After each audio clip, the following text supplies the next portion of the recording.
Cube Radio. Salut, c'est Charles Dran avec l'équipe dans 5 minutes. On s'intéresse aux sciences, à l'histoire et à l'actualité. Aujourd'hui, on parle de chauffage. Qu'importe où est-ce que vous vous trouvez, les chances sont bonnes pour qu'en ce moment, vous ayez soit trop chaud, soit trop froid. Non seulement on a tous des températures corporelles légèrement différentes, mais on est également victime de la température réglée d'avance dans les espaces publics et partagés qui sont, et c'est normal, fixés en tenant compte de moyennes fixées depuis longtemps, mais peut-être trop longtemps. Ces standards sont-ils encore valides en 2024? Est-ce qu'on chauffe ou climatise adéquatement pour les gens qui occupent les espaces en 2024? Voici Sophie Croteau. La température de la maison peut être un sujet de dispute pour bien des couples, mais aussi un problème pour beaucoup de travailleurs. Ce n'est pas rare de voir des gens, et tout particulièrement des femmes, s'emmitoufler dans des chandails de laine en plein été parce que la température de leur bureau est trop froide. On pourrait penser que c'est une question de caprice, alors que c'est en fait le résultat d'un simple calcul mathématique. Une étude publiée dans le Nature Climate Change en 2015 a en effet démontré que la température des bâtiments climatisés est généralement établie selon la température corporelle des hommes. Ce calcul est fait d'après une formule mathématique qui date des années 60 et qui prend en compte la température et la vitesse de l'air, la pression de la vapeur, l'isolation des vêtements et le taux métabolique de base, c'est-à-dire la chaleur produite au repos par le corps humain. Et c'est dans ce dernier élément que réside le problème, parce qu'on utilise comme point de référence le métabolisme d'un homme de 40 ans et de 70 kilos, parce qu'il représenterait la moyenne d'un travailleur.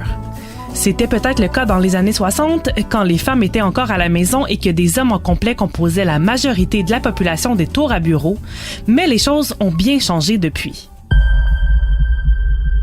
Les femmes représentent maintenant au moins 50% des travailleurs et les habitudes vestimentaires ne sont plus du tout les mêmes.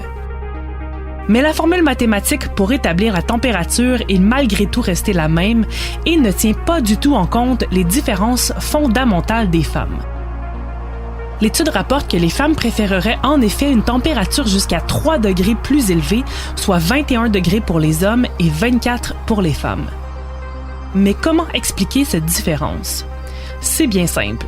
Les femmes ont une température corporelle plus basse parce que leur métabolisme est de 20 à 30% plus lent que celui des hommes, entre autres à cause de leur taille et du fait qu'elles ont naturellement plus de gras et moins de muscles.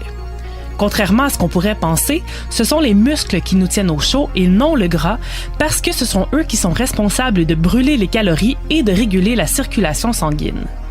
Et qui dit circulation sanguine plus lente, dit aussi avoir froid aux mains et aux pieds, ce qui crée un cercle vicieux parce que la sensation de froid est aussi exacerbée par le fait que les senseurs de nos extrémités envoient un signal au cerveau comme quoi il fait froid. La température corporelle des femmes varie aussi constamment selon leur cycle menstruel, entre autres parce que l'estrogène et la progestérone ont des effets sur l'épaisseur du sang et la constriction des vaisseaux sanguins.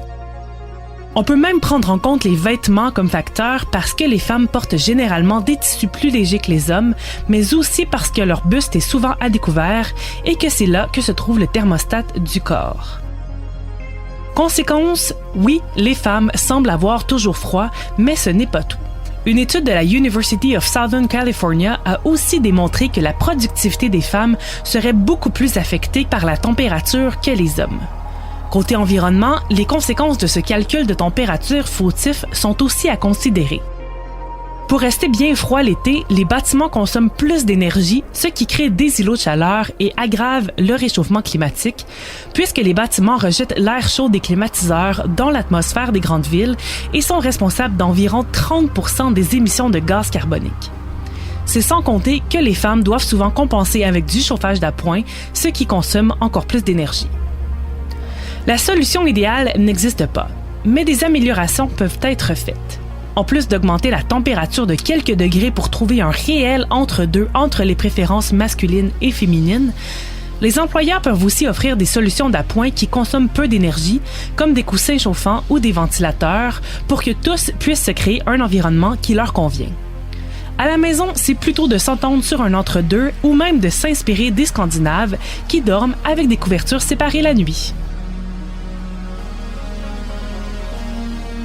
Ouais, et c'est pas seulement les humains, hein, les oiseaux, les mammifères aussi ont le même problème de cohabitation. Les mâles préfèrent généralement l'ombre et les femelles le soleil. Comme quoi, on est tous avant tout des animaux qui répondent à leurs instincts. Merci, Sophie Croteau, c'était en 5 minutes.